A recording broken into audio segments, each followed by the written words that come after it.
Namaste, dear students. We are under discussion about the elements of state. Already we have discussed a first element of the state, that is population. Now this is second element of the state, that is territory. Territory is a second element of the state. A definite territory consists a definite earth, water, air, and it consists its particular climatic conditions. The wanderers or norms cannot be called as a state. Why? Because they are not stably settled anywhere. They are wandering or they are walking. A state will not require them to wanderers or norms. Hence, it is clear we can't think of a state without a definite territory. If you want to go to organize a state, you should consist a definite territory. This is must and should to organize a state. See, here also there is a different opinion or differences between opinions of political thinkers regarding the size or a range of a state. There is no universally accepted opinion regarding the size of a territory. Why? Because a great political thinkers were studied about the size of territory. Aristotle, Rousseau, they opined and suggest to the small territory to organize a state. But different thinkers like Acton, Trotsky and others suggest to the huge territory or a big territory to the organization of state. But size of a state or size of territory is not important. Why? Because sometimes smaller states helpful to the provide strong administration and connecting people very easy and communicating people on easy way. Sometimes a small state can also helps to the state, but sometimes it made a dangerous to the state for the reason of protection of state. This is a question. If your state consists a small territory, it will leads to created some dangerous problems or attacks of enemies. When that time, it is difficult to protect states. But remaining things which are from small territory or a small state, it will help to the provide or giving a strong administration to the particular small states. Same thing here to the big state.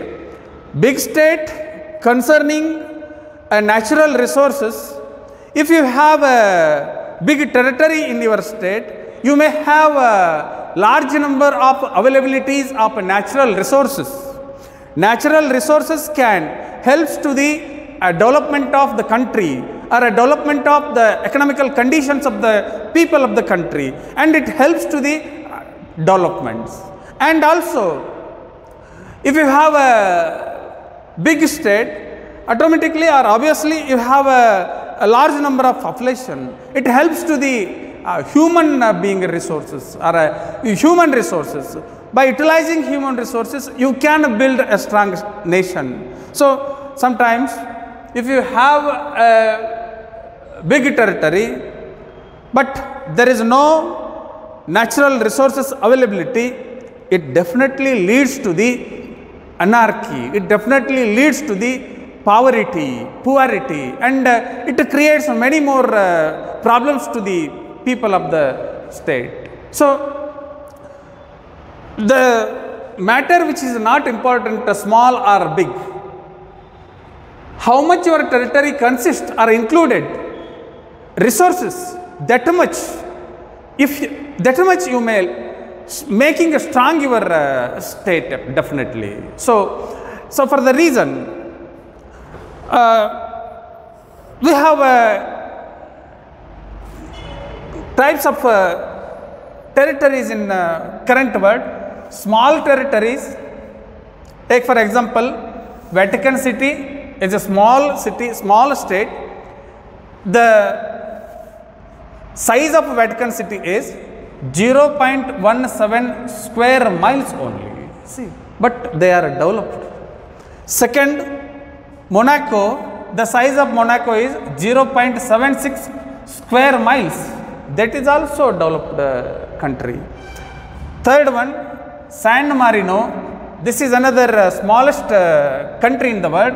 The size of San Marino is only 24 square miles. See, these three are a world's smallest countries. They consist very small territory, but in the sense of development, they are developed countries. See, why? Because they consist huge or a large number of natural resources themselves. See, this is about a small state. Take for another example, for big states or a big territory, Russia, with concern of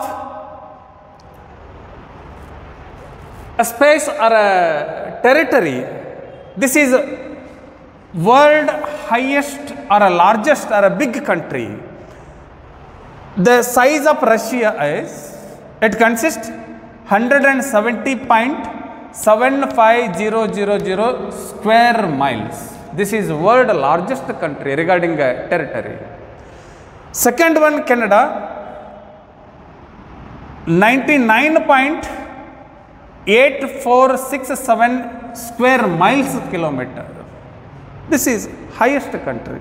The next, America, 962.9091 square miles, the size of American territory, and our country 126.9210 square miles. See,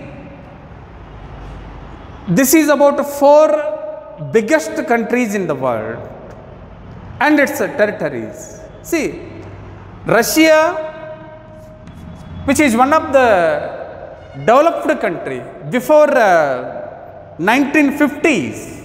Now they are facing many more problems in their country. Canada is a underdeveloping country.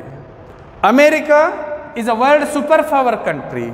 India is a developing country. See, the type of countries they have included the large or a big territory themselves, although Russia facing problems nowadays.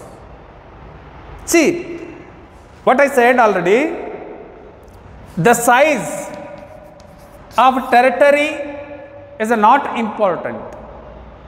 The territory which included how much resources or natural resources, that is important.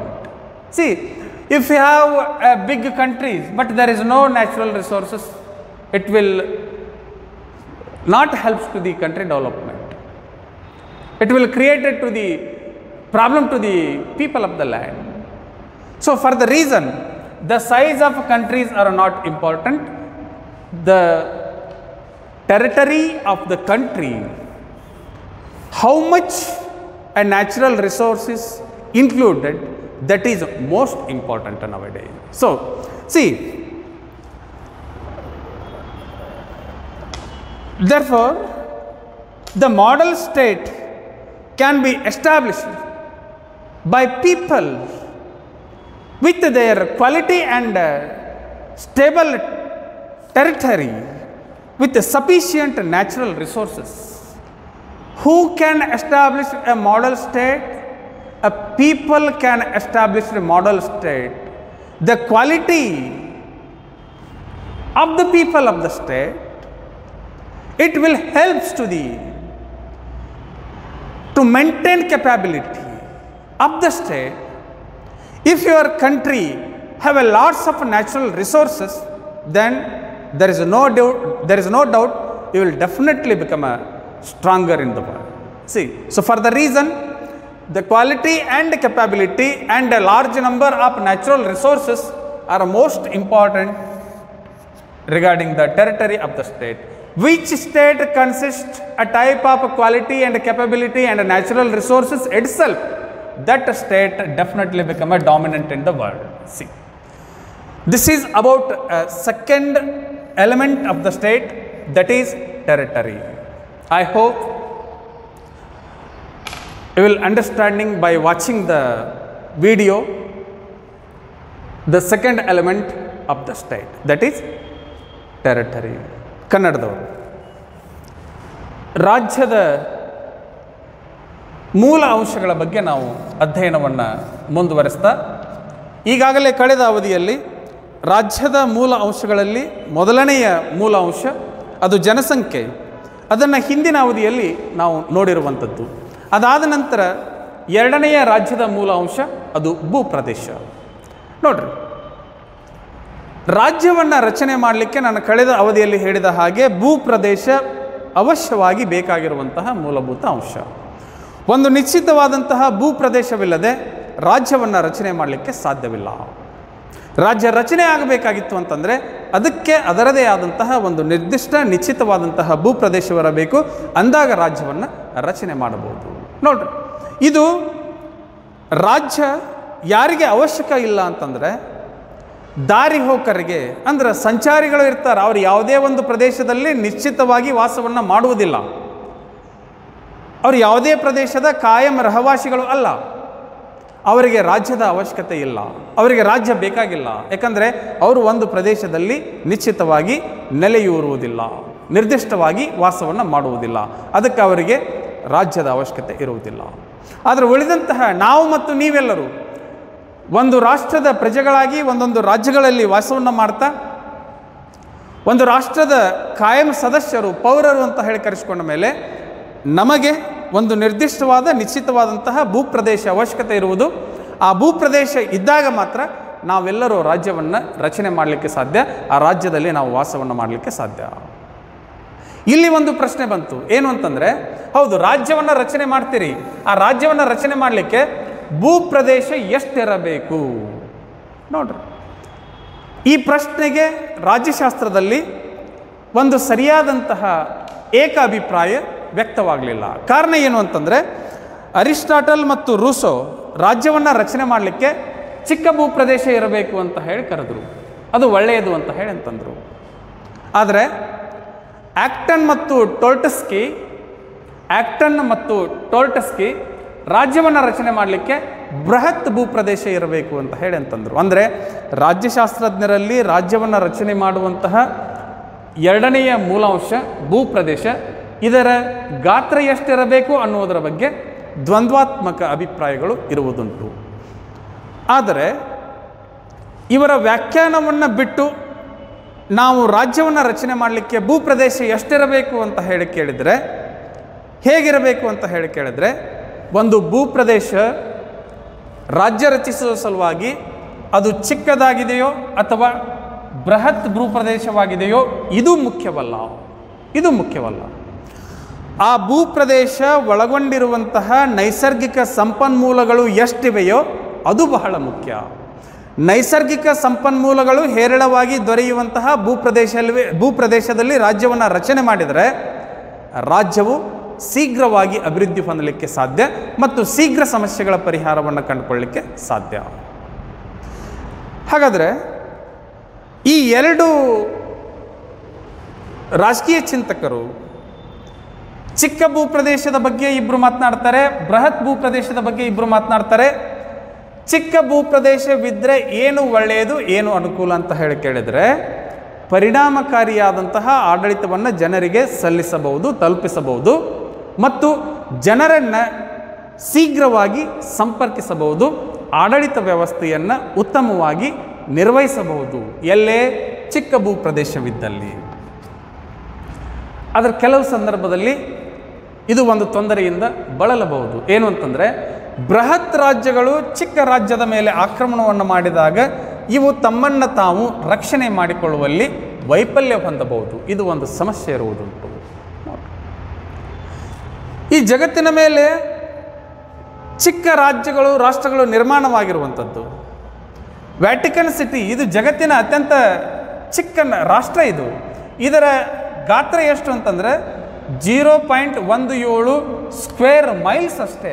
ಬಹಳ ಚಿಕ್ಕ ರಾಷ್ಟ್ರ. ಕರ್ನಾಟಕಕ್ಕಿಂತಲೂ ಸಣ್ಣ ರಾಷ್ಟ್ರ, ಅತಿ ಸಣ್ಣ ರಾಷ್ಟ್ರ. ಹಂಗೆ Monaco ಅಂತ ಹೇಳಿ ಮತ್ತೊಂದು ರಾಷ್ಟ್ರ, ಅದರ ಗಾತ್ರ, ಅದರ ವಿಸ್ತಾರ 0.76 ಸ್ಕ್ವೇರ್ ಮೈಲ್ಸ್. ಮೂರನೇದ್ದು ಸ್ಯಾನ್ ಮಾರಿನೋ, ಇದರ ಗಾತ್ರ 24 ಸ್ಕ್ವೇರ್ ಮೈಲ್ಸ್ ಅಷ್ಟೇ. ನೋಡ್ರಿ, ಇವು ಜಗತ್ತಿನಲ್ಲಿ ಅಭಿವೃದ್ಧಿ ಹೊಂದಿರುವಂತಹ ಅತಿ ಚಿಕ್ಕ ರಾಷ್ಟ್ರಗಳು. ಚಿಕ್ಕ ರಾಷ್ಟ್ರಗಳು ಈ ತೆರನಾದಂತಹ ಭೂಪ್ರದೇಶವನ್ನು ಹೊಂದಿ ತಮ್ಮ ರಾಷ್ಟ್ರವನ್ನು ರಚನೆ ಮಾಡಿಕೊಂಡಿರುವಂಥದ್ದು. ಇನ್ನು ಈ ಕಡೆಗೆ ಬೃಹತ್ ರಾಷ್ಟ್ರಗಳ ಬಗ್ಗೆ ನಾವು ನೋಡುವುದಾದರೆ, ಜಗತ್ತಿನ ಅತ್ಯಂತ ದೊಡ್ಡ ರಾಷ್ಟ್ರ ಯಾವುದು ಅಂತ ಕೇಳಿದರೆ, ಬೃಹತ್ ರಾಷ್ಟ್ರ ಯಾವುದು ಅಂತ ಕೇಳಿದರೆ, ಯಾವುದರ ಆಧಾರದ ಮೇಲೆ? ಭೂಪ್ರದೇಶದ ಆಧಾರದ ಮೇಲೆ ಬೃಹತ್ ರಾಷ್ಟ್ರ ಯಾವುದು ಅಂತಂದರೆ ಜಗತ್ತಿನಲ್ಲಿ ರಷ್ಯಾ. ಅದರ ವಿಸ್ತಾರ 170.7500 ಸ್ಕ್ವೇರ್ ಮೈಲ್ಸ್. ಹಾಗೆ Canada 99.8467 square miles. America 962.9091 square miles. Bharat 120.921 square miles. ಇವು ಜಗತ್ತಿನಲ್ಲಿ ಅತ್ಯಂತ ಮುಂದುವರೆದಂತಹ ರಾಷ್ಟ್ರಗಳು. ಹಾಗಾದರೆ ಈ ಎಲ್ಲ ಮುಂದುವರೆದಂತಹ ರಾಷ್ಟ್ರಗಳು ಅಭಿವೃದ್ಧಿಯನ್ನು ಹೊಂದ್ಯಾವನು ಹಾಗಾದ್ರೆ ಅಂತ ನೋಡಿದರೆ, 1950ಕ್ಕಿಂತ ಪೂರ್ವದಲ್ಲಿ ರಷ್ಯಾ ಅತ್ಯಂತ ಶಕ್ತಿಶಾಲಿ ರಾಷ್ಟ್ರವಾಗಿತ್ತು. ಇತ್ತೀಚೆಗೆ ರಷ್ಯಾದಲ್ಲಿಯೂ ಸಹಿತ ಬಡತನ, ಹಸಿವು ಇವೆಲ್ಲ ಸಮಸ್ಯೆಗಳು ಕಾಣಿಸ್ತಾ ಇರುವುದರಿಂದ ಆ ರಾಷ್ಟ್ರ ಭೂಪ್ರದೇಶವನ್ನು ಹೆಚ್ಚಿಗೆ ಹೊಂದಿರಬಹುದು, ಆದರೆ ಎಲ್ಲ ಸಮಸ್ಯೆಗಳಿಂದ ಅದು ಸಂಪೂರ್ಣವಾಗಿ ಮುಕ್ತಿಯನ್ನು ಹೊಂದಿರಲಿಕ್ಕೆ ಸಾಧ್ಯವಾಗಿಲ್ಲ. ಕೆನಡಾ ಮಧ್ಯಮ ಗಾತ್ರದ ರಾಷ್ಟ್ರ, ಅಭಿವೃದ್ಧಿಶೀಲ ರಾಷ್ಟ್ರ. ಅಮೇರಿಕ ಜಗತ್ತಿನ ಅತ್ಯಂತ ಶ್ರೀಮಂತ ಮತ್ತು ಶಕ್ತಿಯುತ ರಾಷ್ಟ್ರ. ನೋಡಿ, ಭಾರತ ಇದೀಗ ಆರ್ಥಿಕವಾಗಿ ಜಾಗತಿಕ ಮಟ್ಟದಲ್ಲಿ ಅಭಿವೃದ್ಧಿ ಹೊಂದುತ್ತಿರುವಂತಹ ರಾಷ್ಟ್ರ. ಈ ರಾಷ್ಟ್ರಗಳಲ್ಲಿ ಅಮೇರಿಕವನ್ನು ಹೊರತುಪಡಿಸಿ ಉಳಿದ ರಾಷ್ಟ್ರಗಳಲ್ಲಿ ಹಸಿವಿನ ಸಮಸ್ಯೆ ಇದೆ, ಬಡತನದ ಸಮಸ್ಯೆ ಇದೆ, ವಸತಿ ಸಮಸ್ಯೆ ಇದೆ, ನಿರುದ್ಯೋಗದ ಸಮಸ್ಯೆ ಇದೆ, ಆರೋಗ್ಯದ ಸಮಸ್ಯೆ ಇದೆ. ಇವು ಭೂಪ್ರದೇಶದ ದೃಷ್ಟಿಕೋನದಲ್ಲಿ ಅತಿ ಬೃಹತ್ ರಾಷ್ಟ್ರಗಳು ಆದಾಗ್ಯೂ ಸಹಿತ ಈ ಸಮಸ್ಯೆಗಳಿಂದ ಬಳಲ್ತಾ ಇರುವಂಥದ್ದು.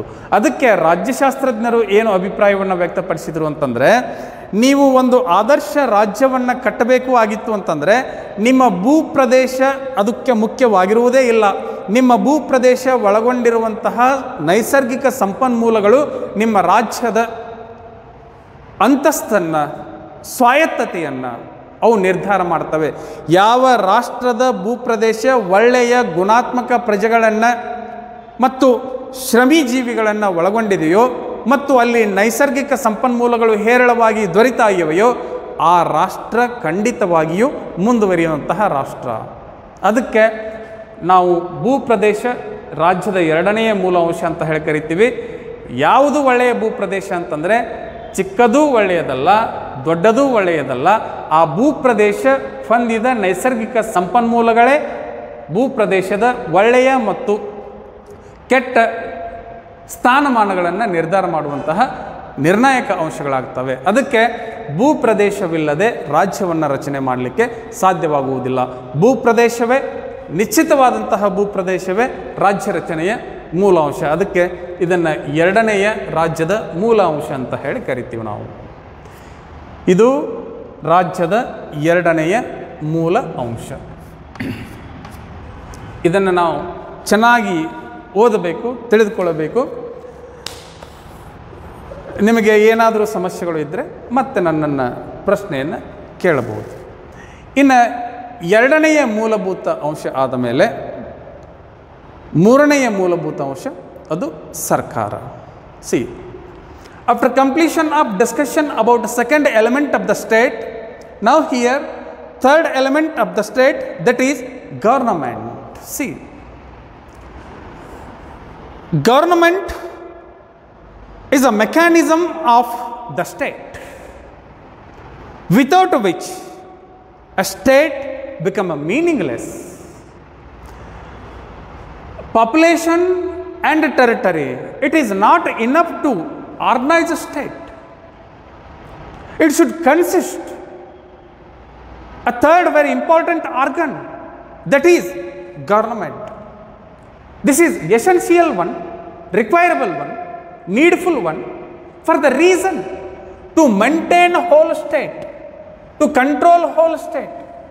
So for the reason this is important one. Government, this is a mediator or a mediation between state and people. See, without a government, we can't think the organization of a state. Government is a administrative machinery of the state.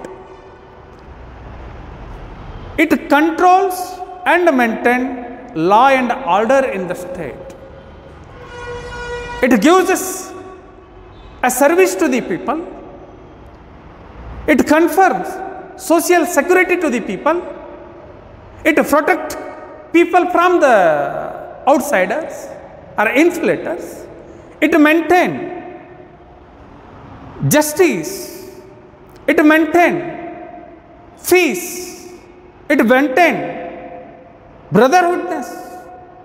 It created a good relationship between people in the society. See, the intention of a government, why state framed a government for the reason welfare of the people of the state, the happy life of the people of the state. See, without which state become meaningless. So for the reason, bluntly offended about the importance of government. Without the government, which a state, if you can organize, that will definitely leads to anarchy. See, and it will definitely decline. There is no life to the state without a government. This is a most important organ of the state. Every state must consist the organ like government. In a modern government, we may saw three organs in the government. First one, legislature. What is the duty of legislature? To making laws for the country, to making laws for the state, for the reason the better life, well-known life of society people or state people. The legislature which making law for the land. A second organ, that is executive. The responsibility or a duty of executive is to execute a law done by legislature in a society. This is third organ of the state, judiciary. See, what is the responsibility of a judiciary? To provide justice and to punish injustice. Without which organ we can't think justice in the society. A judiciary, sometimes it directing to the government also, that it means both two organs also. If legislature making law across or breaking the conditions of the constitution, when that time judiciary direct to them to recorrect your making legislature or policies.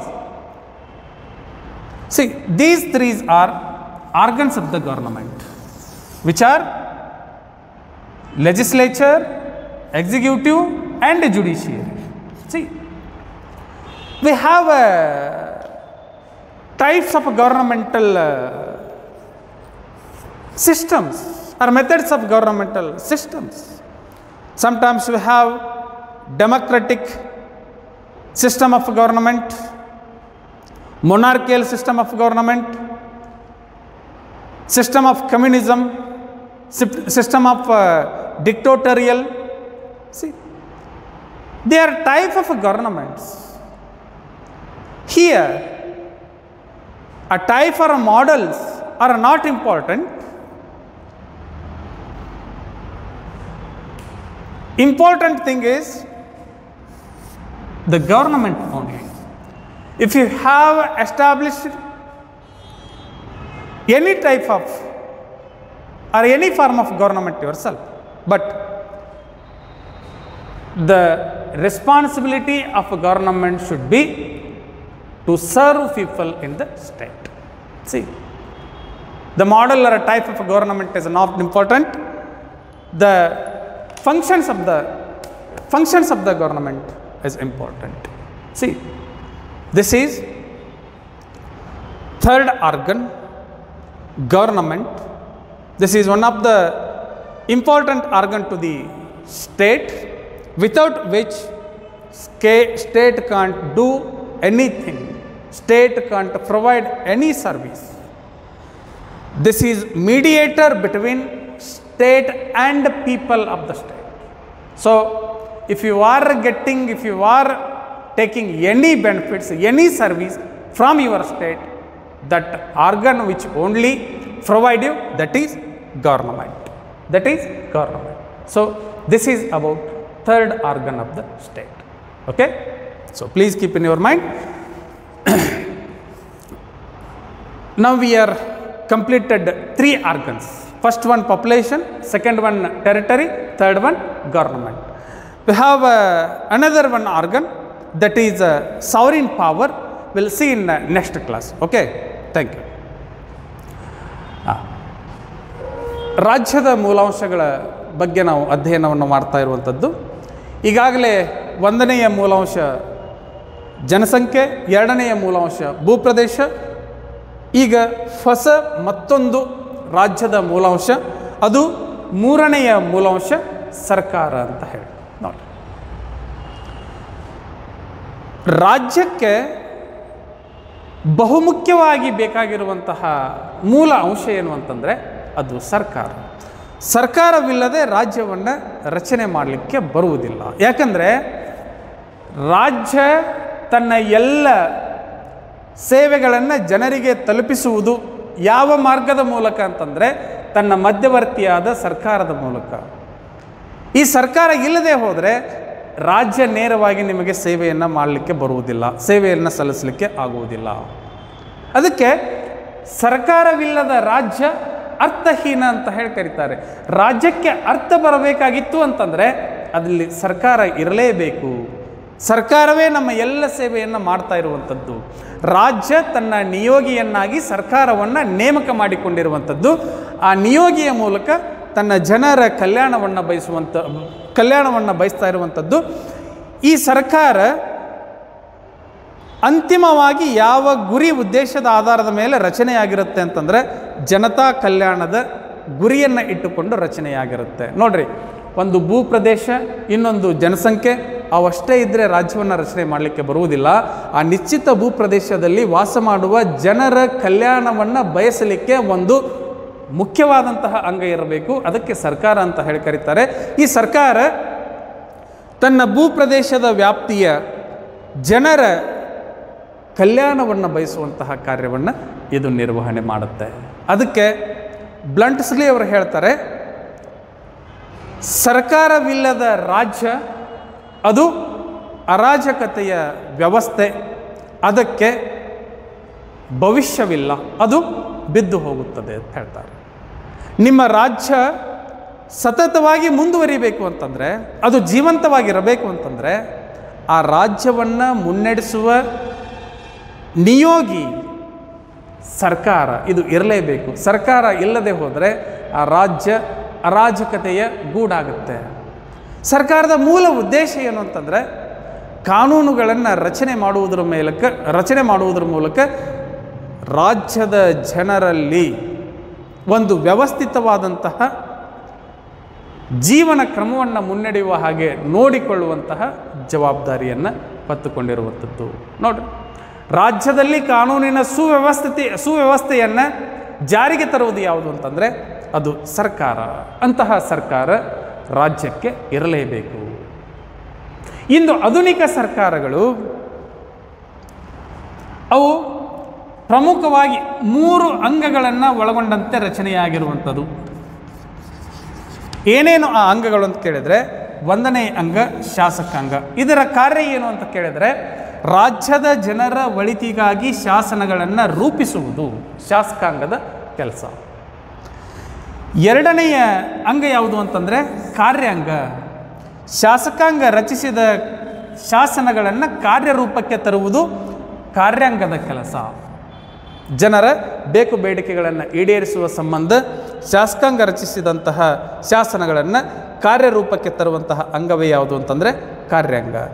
ಇನ್ನೊಂದು ಮಹತ್ವದ ಅಂಗ ಅದು ನ್ಯಾಯಾಂಗ. ಈ ನ್ಯಾಯಾಂಗದ ಮುಖ್ಯ ಜವಾಬ್ದಾರಿ ಏನು ಅಂತಂದರೆ, ರಾಜ್ಯದ ಜನತೆಗೆ ನ್ಯಾಯದಾನವನ್ನು ಮಾಡುವುದು, ಅನ್ಯಾಯವನ್ನು ವಿರೋಧಿಸಿ ನ್ಯಾಯವನ್ನು ರಕ್ಷಿಸುವುದು ಮತ್ತು ಜನತೆಗೆ ನ್ಯಾಯವನ್ನು ನೀಡುವುದು. ಕೆಲವು ಸಂದರ್ಭದಲ್ಲಿ ಶಾಸಕಾಂಗ ಮತ್ತು ಕಾರ್ಯಾಂಗಗಳು ರಾಷ್ಟ್ರದ ಮೂಲ ಕಾನೂನು ಸಂವಿಧಾನದ ಮಿತಿಯನ್ನು ಮೀರಿ ಅಥವಾ ಕಟ್ಟಳೆಗಳನ್ನು ಮೀರಿ ಏನಾದರೂ ಕಾಯ್ದೆ ಕಾನೂನುಗಳನ್ನು ಮಾಡಿದ್ದರೆ ಅವುಗಳಿಗೆ ಎಚ್ಚರಿಕೆಯನ್ನು ನೀಡುವುದು. ಅಂದರೆ ನೀವು ಮಾಡುವ ಕಾಯ್ದೆಗಳು ಮೂಲ ಕಾನೂನಿನ ಮಿತಿಯನ್ನು ಮೀರಿ ಹೋಗಕೂಡದು. ಅಂದರೆ ಕಾನೂನಿನ ಪುನರ್ವಿಮರ್ಶೆಯನ್ನು ಮಾಡಿಕೊಡುವುದು. ಯಾವುದಾದರೂ ಕಾಯ್ದೆ ಕಾನೂನುಗಳನ್ನು ದೇಶಕ್ಕೆ, ಜನತೆಗೆ, ಸಂವಿಧಾನಕ್ಕೆ, ರಾಷ್ಟ್ರಕ್ಕೆ ಶಾಸಕಾಂಗ ಮಾಡ್ತು ಅಂತಂದರೆ ಅದನ್ನು ಸರಿಪಡಿಸಿಕೊಳ್ಳುವಂತೆ ನ್ಯಾಯಾಂಗ ಈ ಸರ್ಕಾರಕ್ಕೆ ಆಜ್ಞೆಯನ್ನು ಮಾಡುತ್ತೆ, ನಿರ್ದೇಶನವನ್ನು ಕೊಡುತ್ತೆ, ಸಲಹೆಯನ್ನು ಕೊಡುತ್ತೆ. ಅಂದರೆ ಒಟ್ಟಾರೆ ಒಂದು ನ್ಯಾಯೋಚಿತ ಅಥವಾ ನ್ಯಾಯಬದ್ಧ ರಾಷ್ಟ್ರವನ್ನು ಮುನ್ನಡೆಸುವಂತಹ ಮಾರ್ಗದಲ್ಲಿ ನ್ಯಾಯಾಂಗದ ಪಾತ್ರವು ಸಹಿತ ಬಹಳ ಮುಖ್ಯವಾಗಿರುತ್ತೆ.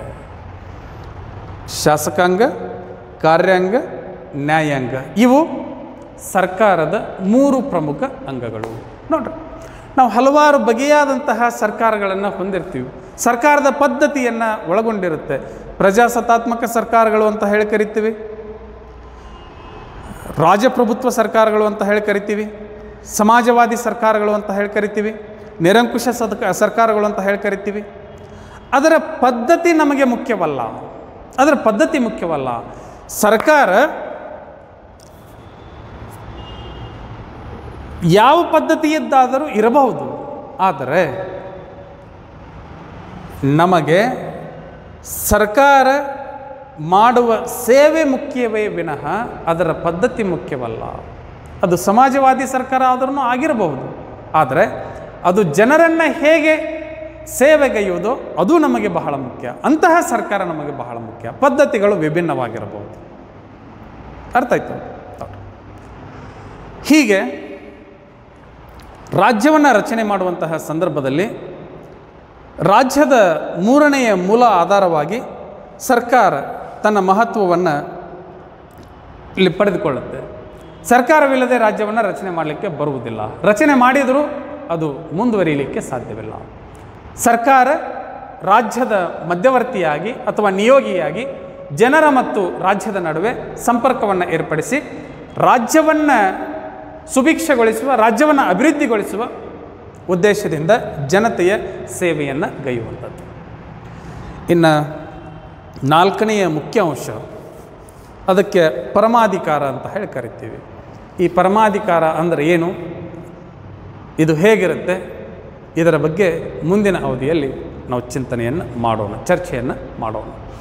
ಇವತ್ತು ನಾನು ಒಂದು ರಾಜ್ಯದ ಎರಡನೆಯ ಮೂಲ ಅಂಶ ಭೂಪ್ರದೇಶ ಮತ್ತು ಮೂರನೆಯ ಮೂಲ ಅಂಶ ಸರ್ಕಾರ, ಇವುಗಳ ಬಗ್ಗೆ ನಾನು ಇಲ್ಲಿ ವಿವರಣೆಯನ್ನು ಕೊಟ್ಟಿರುವಂಥದ್ದು.